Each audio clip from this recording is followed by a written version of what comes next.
बिहार में राज्यसभा चुनाव की बिसात बिछनी शुरू हो गई है। चुनाव अभी 3 महीने दूर है, लेकिन सियासी गलियारे में गुणा और गणित का दौर अभी से ही जारी है।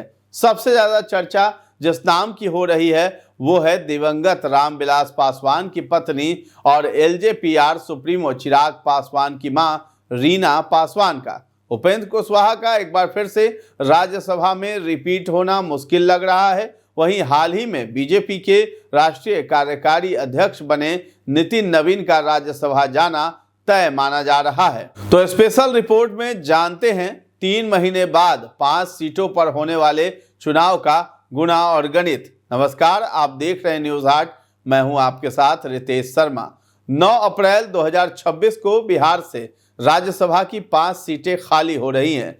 जिन 5 नेताओं का कार्यकाल पूरा हो रहा है उनमें आरजेडी के प्रेमचंद गुप्ता, एडी सिंह, जदयू के हरिवंश नारायण, रामनाथ ठाकुर और राष्ट्रीय लोक मोर्चा के राष्ट्रीय अध्यक्ष उपेंद्र कुशवाहा का नाम शामिल है। बीजेपी जदयू के हिस्से में 2-2 सीटें फाइनल हो सकती हैं। राज्यसभा चुनाव में एक सीट के लिए इस बार कम से कम 41 विधायकों के समर्थन की जरूरत होगी। दरअसल इसके लिए फॉर्मूला ये है कि जितनी सीटों पर चुनाव होना है उनमें एक जोड़कर इसे विधानसभा की कुल सीटों से डिवाइड किया जाता है।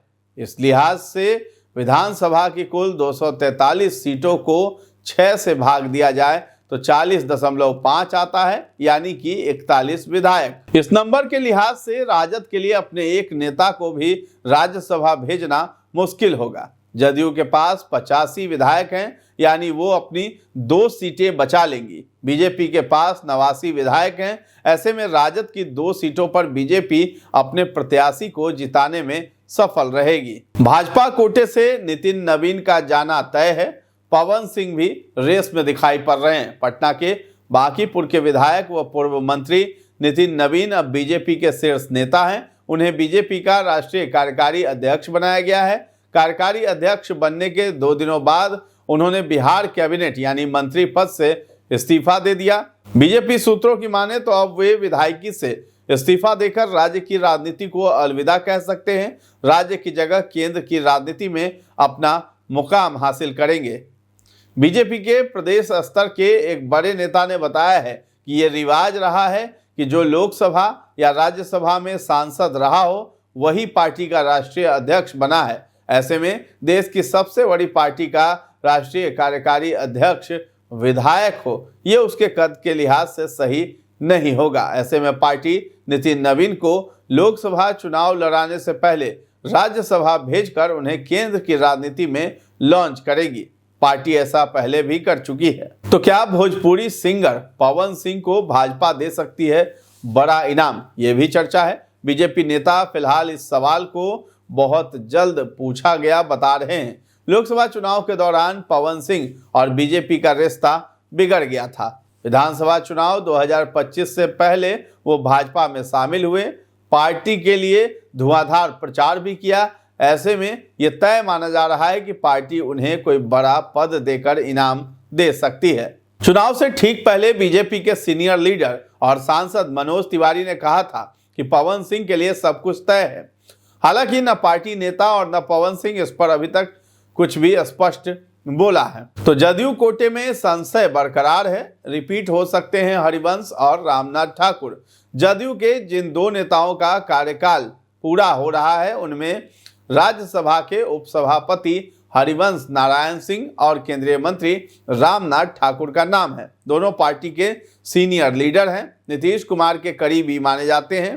पार्टी की तरफ से दोनों को 2-2 बार राज्यसभा भी भेजा जा चुका है। नीतीश कुमार ने 2 बार से ज्यादा किसी नेता को बहुत कम बार राज्यसभा भेजा है। ऐसे में अभी तक संशय बरकरार है, लेकिन बड़े पद पर होने और सीएम के करीबी होने के कारण चर्चा है कि इन्हें एक बार फिर से रिपीट किया जा सकता है। चिराग पासवान की बात कर लें तो अपनी मां के लिए एक सीट वो चाहते हैं। सहयोगी को मनाने के साथ विपक्ष को भी तोड़ना होगा। मामला 5वीं सीट पर फंस रहा है। इस सीट पर फिलहाल उपेंद्र कुशवाहा सांसद हैं। उनके मात्र 4 विधायक हैं। बीजेपी उन्हें दोबारा रिपीट नहीं करेगी। एनडीए में बीजेपी और जदयू के बाद सबसे ज्यादा एलजेपीआर के पास 19 विधायक हैं, उन्हें 22 और विधायकों का सपोर्ट चाहिए। 4 सीटों पर अपने नेताओं को राज्यसभा भेजने के बाद एनडीए के 38 विधायक बचते हैं, यानी कि जरूरी सीटों से 3 विधायक कम। यहां बिना क्रॉस वोटिंग के जीत संभव नहीं है। तो चिराग के लिए यही परीक्षा होगी। विधानसभा चुनाव के दौरान भी मीडिया रिपोर्ट्स के हवाले से दावा किया गया था कि वे अपनी मां के लिए राज्यसभा के 1 सीट की डिमांड कर रहे हैं। उनका यह दावा अब भी बरकरार है। ऐसे में उन्हें अगर 5वां सीट ऑफर की जाती है तो न केवल एनडीए के साथियों को मनाना होगा, बल्कि विपक्षी खेमे से भी 3 विधायकों का जुगाड़ करना पड़ेगा। वहीं दूसरी तरफ खरमास बाद बिहार में कैबिनेट का विस्तार होना है। विधायकों की संख्या के लिहाज से चिराग की पार्टी कैबिनेट में तीसरे मंत्री पद पर भी दावा कर रही है। भीतर खाने चर्चा इस बात की भी है कि अगर राज्यसभा की डिमांड करेंगे तो कैबिनेट को लेकर उनकी बार्गेनिंग जो है कमजोर हो सकती है। हालांकि आधिकारिक तौर पर चिराग कह चुके हैं कि गठबंधन में उन्हें मांगने से ज्यादा मिलता रहा है, ऐसे में उनकी बहुत ज्यादा डिमांड नहीं है। अब बेटे दीपक प्रकाश के खातिर उपेंद्र कुशवाहा का राज्यसभा में रिपीट होना मुश्किल लग रहा है। लोकसभा चुनाव 2024 के समय उपेंद्र कुशवाहा से लोकसभा की 1 सीट और विधान परिषद की 1 सीट देने का वादा किया गया था। लोकसभा का चुनाव उपेंद्र कुशवाहा काराकाट से लड़े लेकिन हार गए। इसके लिए पवन सिंह फैक्टर को सबसे बड़ा कारण माना गया था। इसके बाद डैमेज कंट्रोल के लिए उन्हें विधान परिषद भेजने की बात कही गई, लेकिन जदयू इसके लिए राजी नहीं हुई। इसके बाद उपेंद्र कुशवाहा की नाराजगी की बातें सामने आई। सामने विधानसभा चुनाव था। ऐसे में आनंद फानन में 2 जुलाई 2024 को सम्राट चौधरी ने बीजेपी की तरफ से उपेंद्र कुशवाहा को राज्यसभा भेजने की घोषणा की।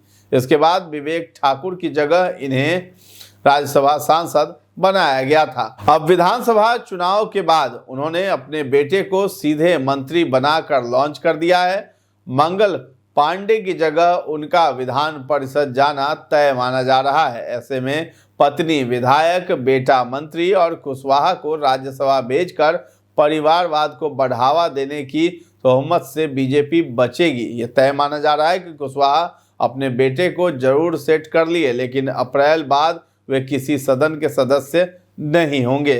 अब इसके साथ ही साथ तेजस्वी के नेतृत्व की परीक्षा के साथ ही महागठबंधन की एकजुटता भी सामने आएगी। विपक्ष की सभी पार्टियों के विधायकों को मिला दे तो ये संख्या ठीक 41 होती है, यानी कि विपक्ष के सभी विधायक मिलकर एक नेता को राज्यसभा भेज सकते हैं। विपक्ष में सबसे ज्यादा 25 विधायक राजद के हैं। इसके बाद 6 विधायक कांग्रेस के हैं, लेफ्ट के 3, IIP के 1 हैं, AIMIM के 5 और BSP के 1 विधायक हैं। तेजस्वी यादव महागठबंधन के नेता हैं। इस लिहाज से वे अपने सहयोगियों को मनाकर राजद के एक नेता को राज्यसभा भेज सकते हैं। 2030 तक राज्यसभा से साफ हो सकता है महागठबंधन। विधानसभा चुनाव में करारी हार का खामियाजा महागठबंधन की पार्टियों को राज्यसभा में भी भुगतना पड़ सकता है। अगले विधानसभा चुनाव यानी 2030 तक राज्यसभा में महागठबंधन का सफाया हो सकता है। तो बिहार से कुल 16 राज्यसभा सीटों में से राजद के पास वर्तमान में 5 सीटें हैं और कांग्रेस के पास 1 सीट है। तो 2026 के बाद बिहार से राज्यसभा का अगला चुनाव 2028 की शुरुआत में होगा। इसमें राजद के फैयाज अहमद, भाजपा के सतीश चंद्र दुबे, मनन कुमार मिश्रा और शंभू शरण पटेल के साथ जदयू के खीरू महतो का कार्यकाल 7 जुलाई 2028 को पूरा हो जाएगा। इसके बाद 2030 की शुरुआत में चुनाव होना है। तब बीजेपी के धर्मशीला गुप्ता, भीम सिंह और जदयू के संजय कुमार झा के साथ राजद के मनोज कुमार झा और संजय यादव के साथ कांग्रेस के अखिलेश प्रसाद का कार्यकाल भी पूरा होगा। इन सभी चुनाव में महागठबंधन की हार तय मानी जा रही है, क्योंकि इनके पास जीत के लिए नंबर्स ही नहीं है। तो फिलहाल इस खबर में इतना ही है। कैसी लगी जानकारी हमें कमेंट सेक्शन में जा करके जरूर बताइएगा और हमारे चैनल को अभी तक आपने सब्सक्राइब नहीं किया है तो जरूर कर लें। धन्यवाद।